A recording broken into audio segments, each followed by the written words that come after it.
Welcome to our summer series, where we step back from our regular season series and have a little more fun with our horror.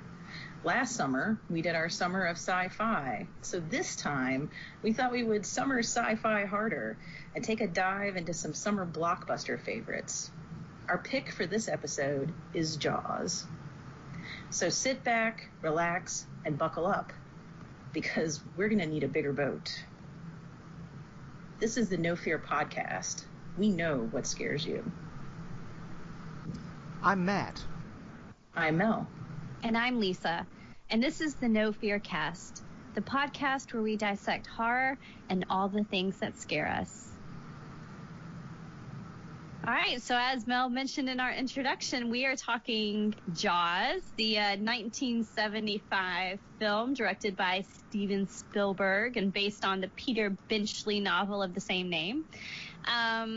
If you guys remember, we interviewed Grady Hendrix a while back, and in his Paperbacks from Hell, he actually talks about that Peter Benchley book a little bit and the cover illustration on it, and how the original had a really horrible looking, I don't know, it was kind of this weird, vaguely shark creature. And then it morphed into the image that we all know of the swimmer floating on the top and the shark coming up.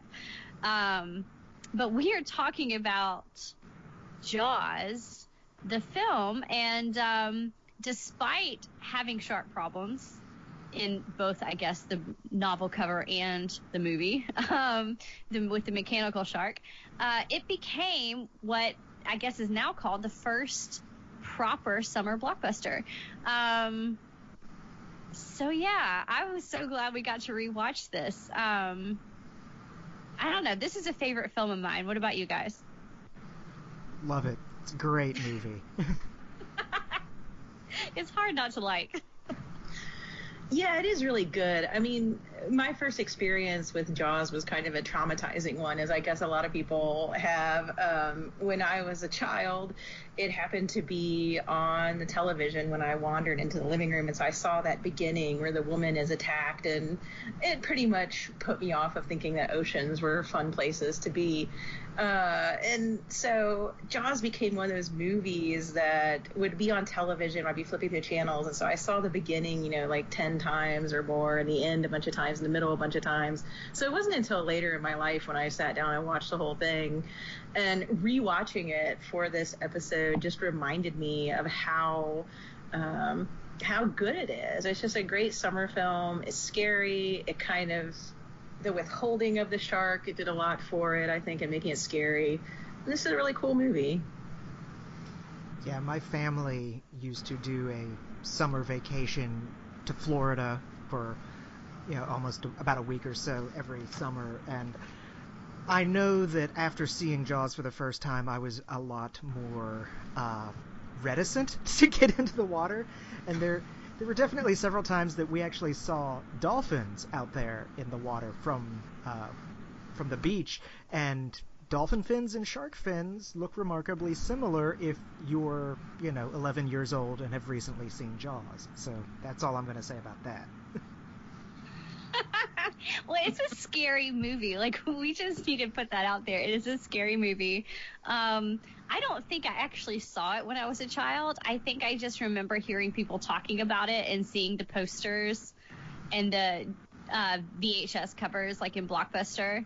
And that was enough for me. I mean, I was terrified of anything and everything as a child. But I just knew it was about a shark that, like, attacked people and kind of hunted people down.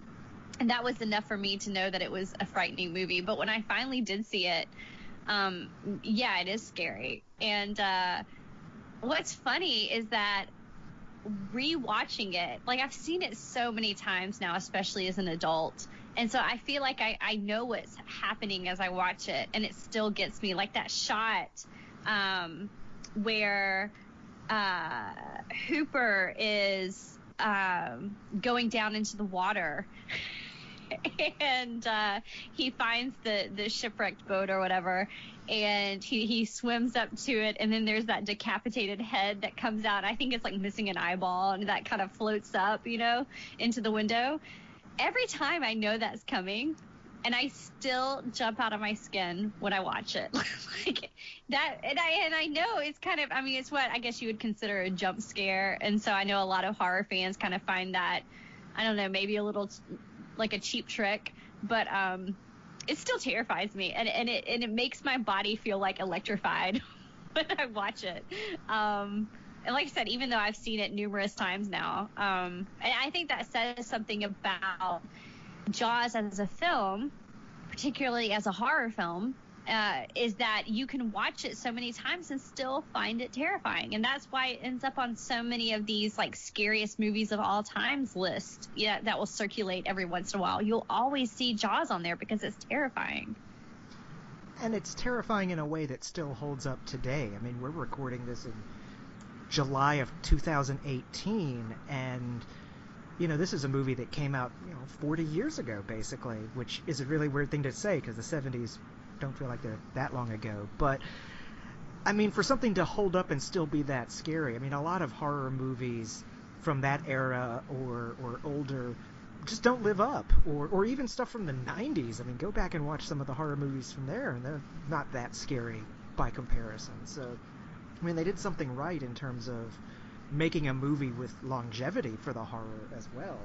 That's a really good point, because even though there are parts of the movie that feel very 70s, and I guess maybe it's just the clothing, honestly, it doesn't feel like a 40-year-old film. It does hold up, and I wonder why that is. I don't know. Do you guys have any thoughts on that?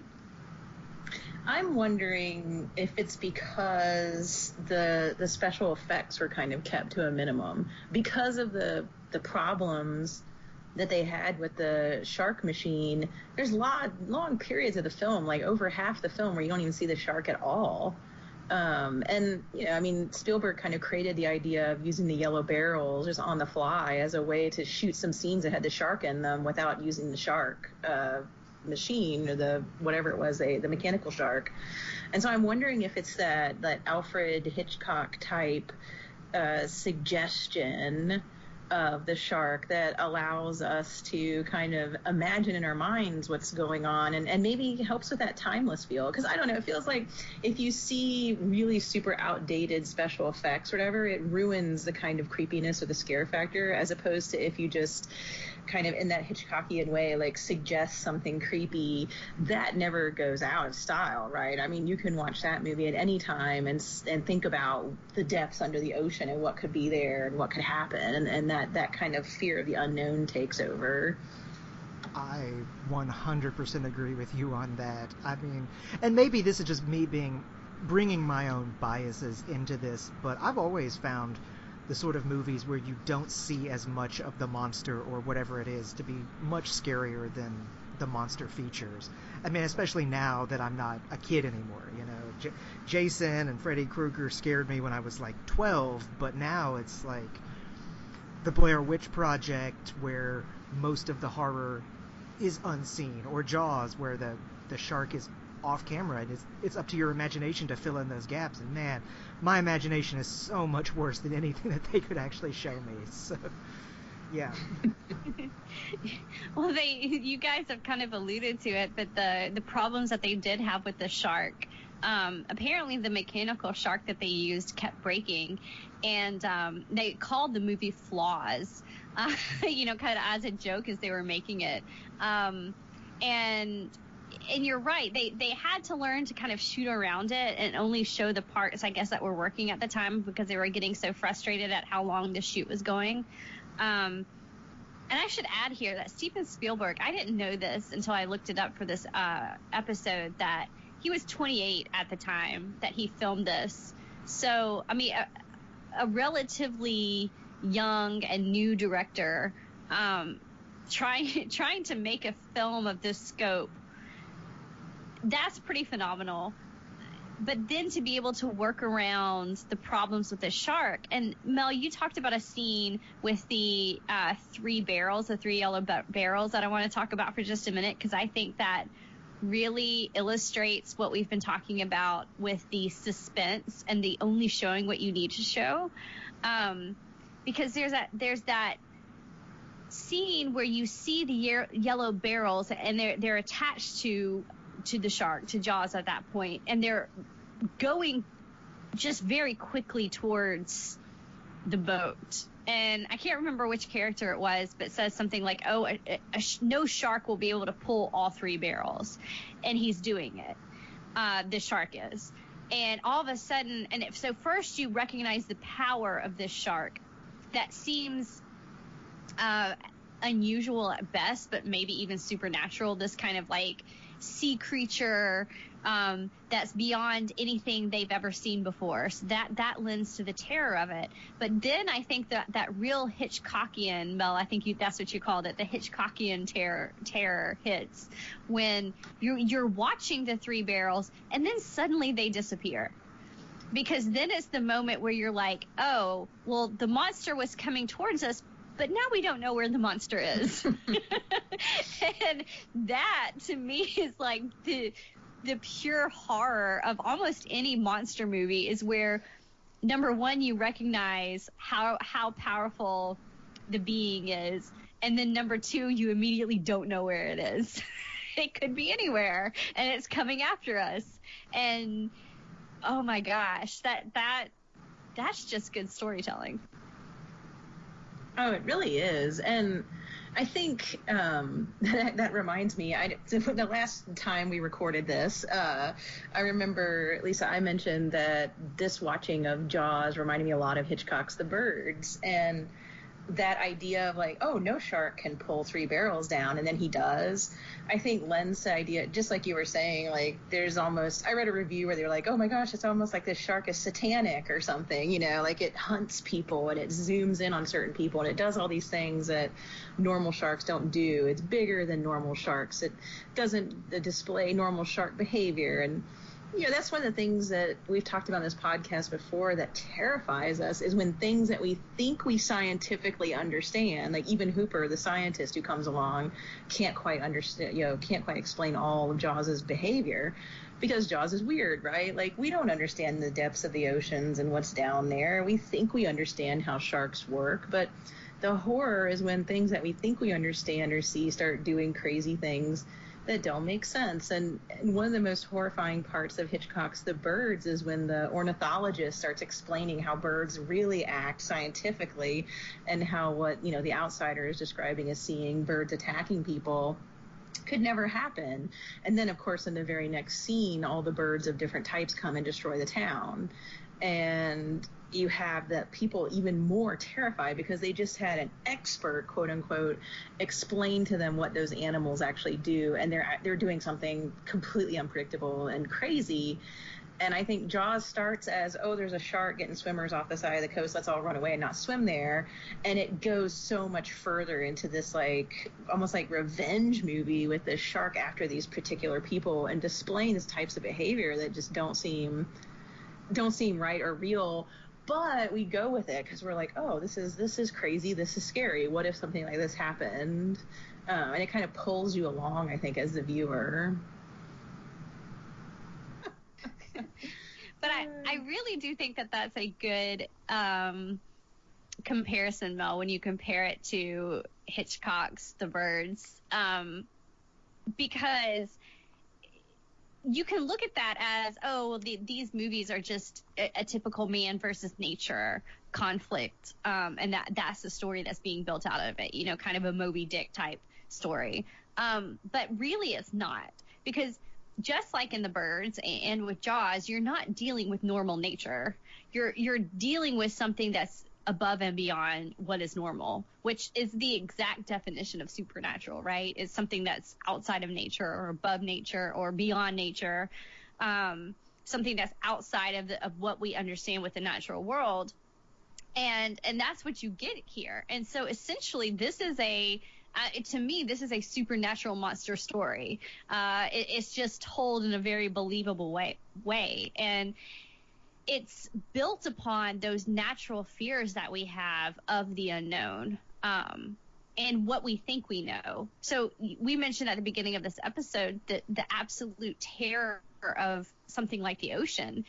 I don't think I would ever be able to go on a cruise and relax because all I would be thinking about is the vast amount of ocean that's underneath me and the water and what's going on in the water. And it would terrify me probably, in the same way like outer space, those type of movies terrify me, just because when you start to realize how much space is out there, and how we don't really know what's going on and we don't really understand what's going on out there. It's like when they came up with the videos, the scientists came up with the videos of those giant squids that we had never seen, I guess, in action before.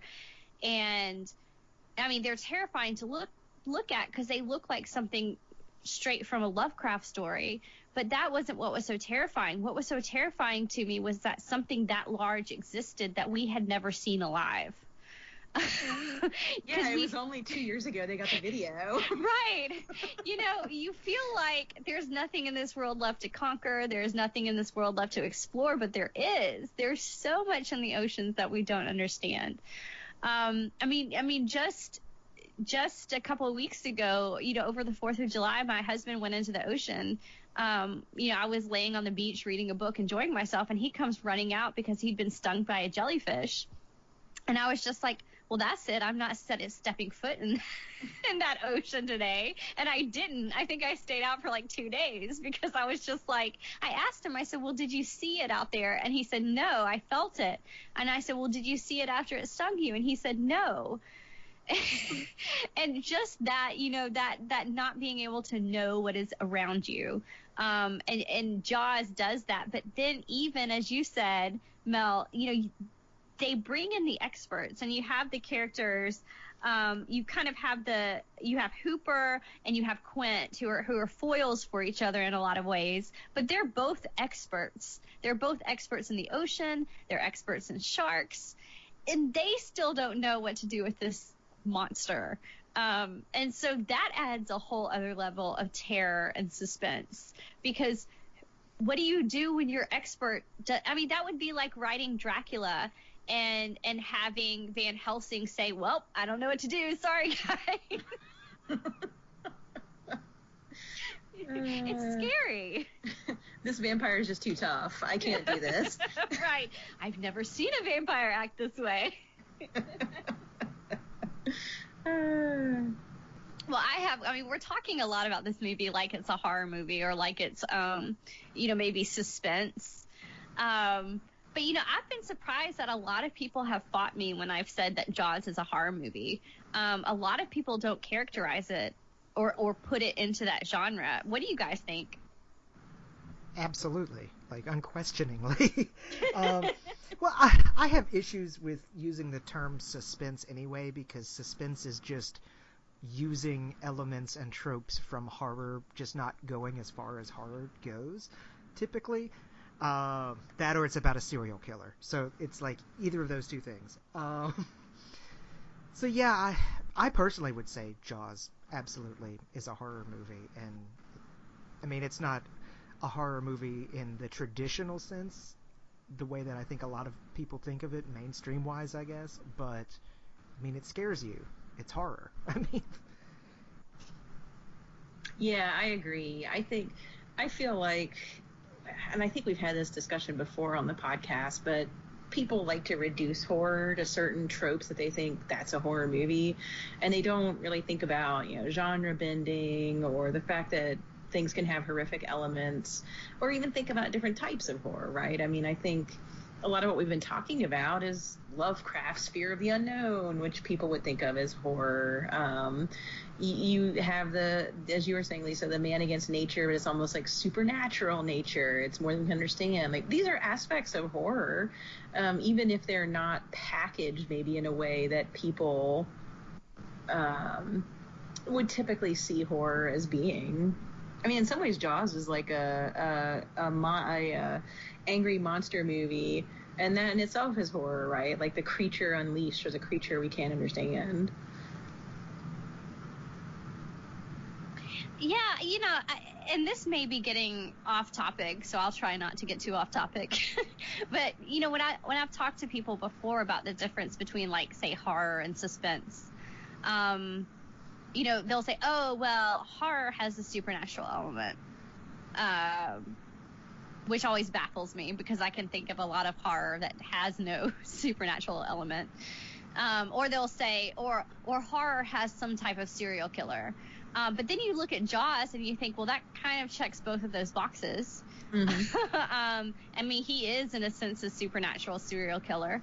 But I was struck this time watching it for the episode with the opening of the film. And I guess I had forgotten it because I had focused so much on the trio of Brody and Quentin Hooper and their group, this kind of ragtag band of heroes, I guess, going out and fighting this thing that seemed unconquerable, that I had forgotten how it opened. And it opens with the character Cassidy, a young teenager at a bonfire on the beach. Everybody's drinking and partying and kind of staying out too late, and she runs off with her boyfriend, and I guess they're going to go skinny dipping, and he passes out on the beach, and then, of course, she gets eaten by the shark. And it's a terrifying scene, and it's a violent scene, watching her kind of thrash about on top of the water, because you don't see the shark at that point. I guess, I don't know if we said this, you don't actually see the shark fully until an hour and 21 minutes into the film, which is a long time not to see the shark, about a shark in a shark movie. But you just see her, like, thrashing about on the water, and you see blood. And it's a terrifying scene, but it reminded me a lot of, like, the 80s horror films of, like, a, Nightmare on Elm Street or Friday the 13th type of opening, where you have the teenagers who are being completely irresponsible, and there's drinking and there's sex and there's nudity, and of course she's the first one to die, and I was struck by that because I thought, oh my gosh, like that's really setting the tone for the film. But then Spielberg kind of flips it at some point, because then it's not one of those horror films. Then it becomes this, like, small town, and it almost became, I think we talked about this in our previous recording, it almost becomes a Shirley Jackson story at some point, just in the way it builds up certain characters to be outsiders and certain characters to be, like, the townspeople and to be local. And I was really struck by that, because all three of the men who are going to go out and kill the shark begin as outsiders. So, of course, Brody is an outsider. He's come to the town to be a chief. And I think his wife at one point even makes an offhanded comment, like, while they're laying on the beach, and says, when will I be, what does she say? When will I be an islander? And the answer is never. Yeah, I think the guy says something like, I've lived here 15 years or something, and they still don't consider me a local, or something like that. It's like a long number of years. Yeah. Right. Yeah. It's and that really struck me, because I thought, oh my gosh, like, that, imagine that. You move to a new town and you're thinking, well, how long do I have to live here to be considered like a local or a townsperson? And it's like, oh, never. You'll never be one of us. And so he's doing that. Quint is, he's the one who first proposes, like, let me go after the shark. And he almost starts a riot among the people in the police station. They're just kind of like, crazy old man, stop talking. And then you have Hooper, who is, of course, an outsider, because he's called in as an expert. And immediately Quint starts making fun of him, kind of heckling him about not having calluses on his hand, and what can you know? You're just a rich boy. You've never done anything. You have no experience. So there are these three outsiders, and it really ramps up because I kind of want to get your opinion on this, but the conflict between Chief Brody and the mayor is such an interesting one. And this may add to the timelessness of the film, I think. But just the fact that, he wants to do certain things, and at every moment, the mayor is there saying, no, that's not the way we do things. No, you have to think about, the economic factor of this. No, you can't do that. You don't know how things are run here. And that became a really interesting conflict. I don't know. Did you guys notice that at all? Oh, yeah. I mean, it almost makes the mayor out to be a villain early in the film. Because, and I think you might have mentioned this in the last recording, Lisa. Like, he's actually actively trying to get people to go in the water at one point when they don't want to. And I think that's when the child ends up getting killed and the chief's son is in peril. Yeah, there's definitely an outsider-insider thing going on. And I think there's also this... I don't know how to describe it, but like a conflict between the powers that be, right? Like Brody almost takes it as personal, like he wants to make a difference, he wants to help people. He's, we're seeing things from his perspective. We see how worried he is and upset he is that they won't let him close the beaches, and he's afraid someone's gonna get hurt. And the mayor is all about the money that tourist season brings in. You have that amazing scene where somebody puts the shark fin on their billboard, and the mayor's angry about the vandalism, not the fact that a swimmer was killed by a shark. And it's like he very much is kind of villainous because he cares more about the way the town is seen and perceived and bringing in that tourist money than he does about the teenager who gets killed. And maybe that's just because he thought she was drinking and drowned or whatever and is like judging her. But there's this callousness, I think, towards human life and towards the dangers of the ocean that the police chief respects. And the mayor, to his detriment, basically is trying to like get all the townspeople and the town's business people to kind of go against the chief. It's like, well, we'll lose money. Our bottom line will fall. Nobody will come back here.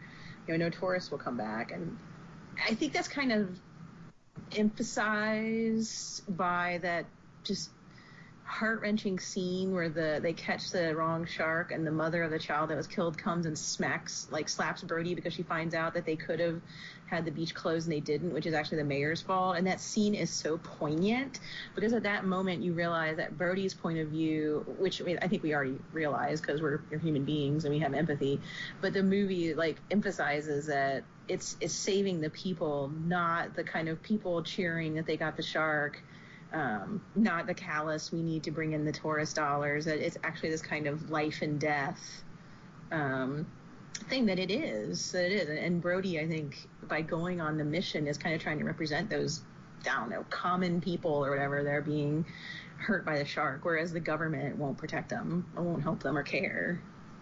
Oh yeah, that scene with Mrs. Kintner is one of the more memorable scenes, and it's one of the ones that's the hardest to watch, because you're right, you do feel that kind of raw emotion of, and that may be, we talk about the different levels of terror and suspense, and that may be one of the things that lends itself to this being kind of a timeless film, is that you can really feel her grief and her anger at that moment. It is. And you're right in saying that the mayor is probably the villain of the film. Everything's focused on the shark, but at numerous points in the film, people say, particularly Quint and Hooper, that, the shark is just acting like a shark. Mm-hmm. It's going to hunt, it's going to feed, it's going to kill people that are in the water. Of course, that's not the way sharks act. And I think Peter Benchley even said that had he done more research and known more about sharks as animals, he may not have written Jaws. But in the film, at least, this shark is doing what sharks do. And honestly, had the mayor acquiesced or stayed out of Brody's way, we would have only had, one death in the movie? I mean, the rest in the movie would have just been over had he closed the beaches and then just let Jaws kind of swim off to wherever else he was going. It would have been the end of the movie. And so the mayor is directly, by stopping Brody, by keeping the beaches open, and then, and you alluded to this, Mel, by actively forcing people into the water. And this is where it really got, for me, kind of Shirley Jackson-esque, too, where you see that family, and it's like this picture-perfect kind of American scene where you have people enjoying themselves on the beach. It's the 4th of July. And then you see this little family, mom and dad and 2 kids holding hands, walking out into the water. But the parents look absolutely terrified. And they're only doing it because their mayor has told them to do it. Yeah, that's another horrifying scene. Just when you see the callousness of politics at work and how sometimes politicians may put money over people's lives. And that's all I'll say about that, but it's timeless. It really is.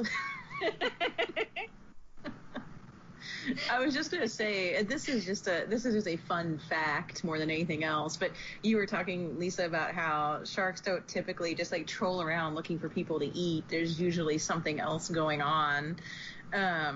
They actually wanted to get real life shark footage for the shark cage scene with Hooper, and these 2, I can't remember their names now. They were off the coast of Australia, I think, and they put people, they put a guy in a shark cage and put them down under the water to film and try to get pictures of sharks being, belligerent or violent or whatever with a cage. And they really weren't able to use any of the footage until one of the sharks accidentally bumped into the rope between the cage and the boat and got his head tangled up in the rope and totally freaked out and started yanking it around everywhere. So when Hooper's in the cage at the point where the shark's destroying the cage and there's a bunch of bubbles and you can't tell what's going on, that's that scene. There's a real life shark. But the shark is actually just terrified because he accidentally bumped into the rope and was scared. So they couldn't even get the wild sharks to, to be mean. They ended up having to use that footage and kind of make it look like Jaws is attacking the cage. I thought that was interesting. That I'm not saying that sharks don't kill people, because they do, but usually it's just because of they happen to be feeding in an area and they see blood, or they see people paddling around. It makes them think it's a fish or something. They're not like Jaws with a vengeance mission, trying to kill everybody he can and even going after particular people. Jaws does get on, and that's what we talk about. We kind of got off track a little bit, but talking about the different genres that this film fits into, because it starts out clearly as a horror film and then turns in to I don't know, Hitchcockian thriller, I guess you might want to call it that. At some point, it's almost like a buddy film, where you have the 3 men on the boat and they're literally showing each other scars and comparing stories, and it's really it's laughable and adorable, and I love it. And of course you get that great story about Quint's backstory, and so that's really great. And then it turns into a revenge film, where now you've got a shark on a mission. And then it ends as an action film almost. So it does kind of cross over so many different genres, but it works. But I do want to talk about that scene with Hooper in the shark cage, because this is my one pet peeve with the movie. And I mentioned it before, Mel, to you. But, I know it's coming. Yeah. Okay. So they send Hooper down, and something's going to happen with it, because from the moment that cage shows up on the film, Quint's like, "You're not bringing that on my boat," and he's making fun of it, and so something's going to happen with it. And then of course, is this a good idea? Should we put him down there? There's this bloodthirsty animal with a vengeance that may or may not be supernatural. do we put him down there? Okay, yeah, let's put him down there. Let's see what happens. And so he gets in there. He goes down there. Of course, the shark attacks it. It seems to be a very flimsy cage. It breaks apart rather easily.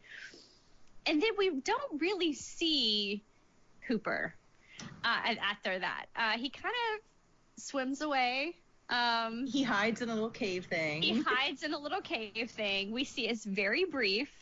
And of course, the two men up at the top are left to assume that their buddy has been eaten because they pull up, half of a cage. And then you have Quint's death, which, while devastating and while hard to watch, I think feels very poetic, because even though I love Quint and I love the character, I feel like that's how he would have wanted to go out. And so, that kind of fits with the feeling of the film, at least, even though it's sad. And then you have, of course, our hero.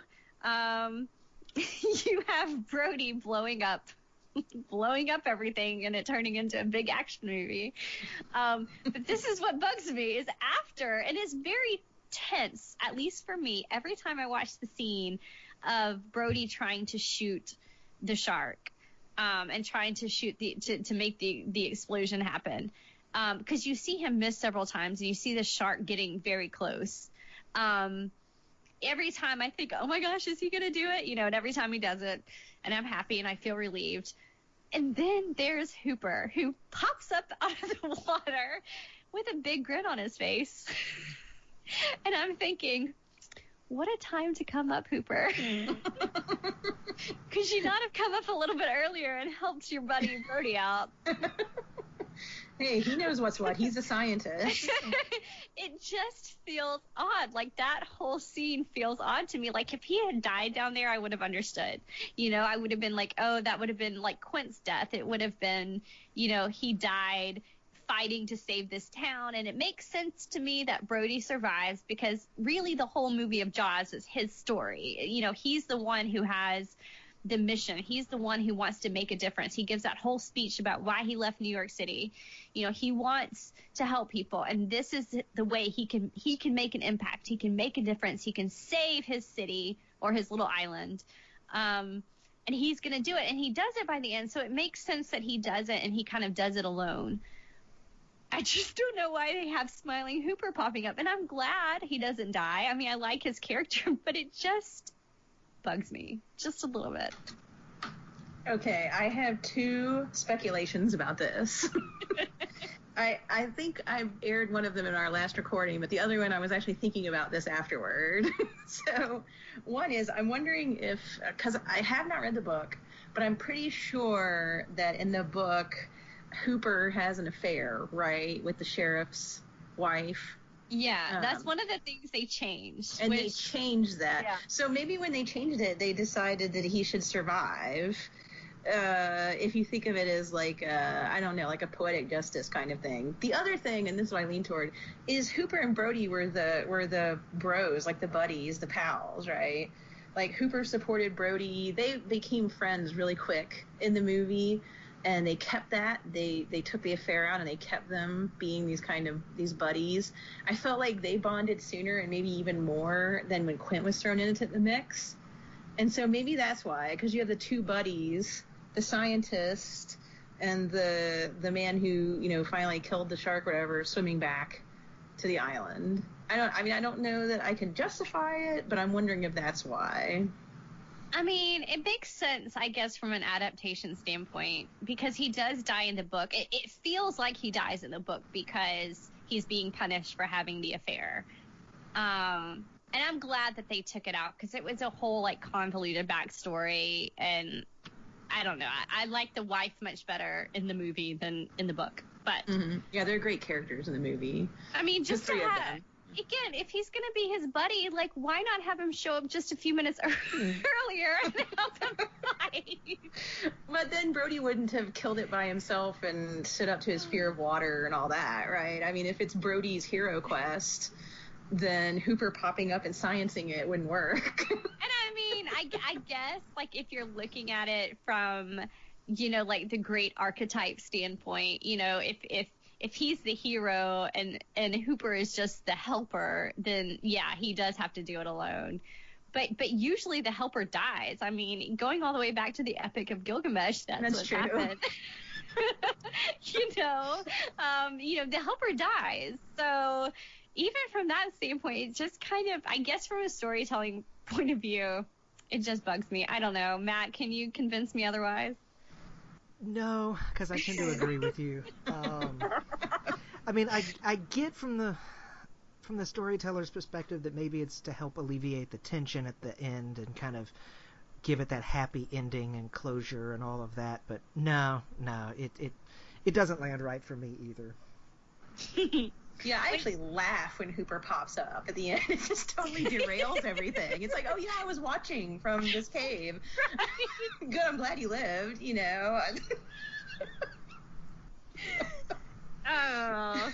No, but I will say that the ending, they changed more than just Hooper staying alive. Spielberg was the one who really pushed to have the big explosion, and probably rightly so, because he saw kind of the future of this film being what is considered by many to be the first blockbuster, because he was like, no, moviegoers want the big ending. They want the big finale. They're going to want the fireworks. And so he literally gave them an explosion at the end, which was pretty smart, I think, from that standpoint, because at least that part feels satisfying. Oh, yeah. I think in the book and even the original script, like, Quint dies like Ahab. Where he's putting a harpoon in Jaws, and Jaws gets tied up in the rope, and Quint gets tied up in the rope, and they both drown, basically. And I could see how that would be anticlimactic if you're going for a summer blockbuster type feel. So you got to have Quint die in a really dramatic way, especially after you talked about the Indianapolis, and then you've got to have Brody take out the monster in a dynamic way. Right. Because if it's Brody's story and not Quint as Ahab, then Brody has to be the one to do it. Yeah. And I think you had mentioned this before, at least when we were talking earlier, Mel, that there was more of that kind of Captain Ahab, Moby Dick references in the film that ended up getting edited out. Oh, yeah. The audience was actually introduced to Quint at first, not when he talks at the press conference, but when he's in a small, town theater watching the film version of Moby Dick and laughing hysterically at it and making weird comments that prompt other audience members to get weirded out and leave. But because Gregory Peck held the copyright for the film version of Moby Dick, they couldn't get permission to have those scenes in Jaws, so they just cut that. And I like the introduction of Quint as the old salty sea dog that everybody thinks is crazy who speaks up from the back of the press conference. But I kind of would have liked the touch of him laughing at Moby Dick. I miss that. Yeah, that would have been a fun scene to see. I can imagine it in my head. But yeah, I understand. It was already a 2-hour movie, so some things had to get cut. But I think, I don't know, listeners, you can probably tell by listening to us talk about it, we really enjoy this movie. Jaws is great. We didn't even get a chance to talk about the great soundtrack and just the way it's shot. Just it's visually pleasing, I think, to watch it. It's just the performances are good. The writing is solid. There's a reason that this blockbuster has become a classic and kind of a timeless one at that. And it's certainly one I enjoy watching every summer. So, yeah, I hope you enjoyed listening to us discuss Jaws for our summer series.